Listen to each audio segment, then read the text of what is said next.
Your relationship with food speaks volume about you. As humans, one of the primary necessity is eating. But that is not it. Food is not only something that nourishes you and keeps you alive, but it is also something that tells you a lot about your subconscious and emotional health. With food, what happens is that it is comforting, it's fulfilling, it's an outlet of your desire. So, when we talk about food, we are talking about a lot of things that are happening internally. Think of a situation where you have been bored, stressed, felt lonely, or simply had nothing to do and just thought of eating something. How we all go to the fridge, open it, and see if there is something to eat, whether we are hungry or not. This brings to an awareness that eating is not only about hunger, but it has other deep rooted things that it points out at. Out of which, one of the primary thing is our emotional health. When we speak of emotional health, we are speaking of both emotions that are heavy to carry and those that, make us feel lighter and happier. Thus, like there is a term for stress eating, there is another term for happy eating. And overall, this is all concluded in emotional eating. Now, this happens because food has the capacity to comfort our brain. It is something that resonates with majority of our senses: touch, taste, smell, sight, which is capable of diverting you from one place to another. If you are stressed and thinking too much about something, if you are sad about something, if you are feeling lonely, it will bring you to a complete different awareness that may be the requirement for your body and brain at that moment.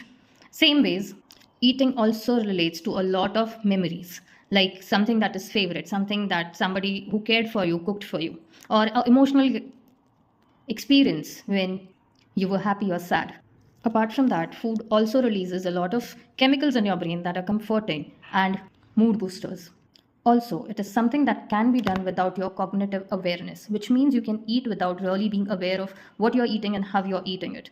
Say, for example, when you don't have time, you're working and you eat in a hurry. And when asked, you don't realize what you ate or how you ate. Simple reason for why a lot of times we don't remember what we ate for meal during dinner or lunch a few days back or even a day before. Understanding that the brain is built to maintain survival during stressful situations, it would turn to something that is easily accessible. Food being one of them, sleeping being another response.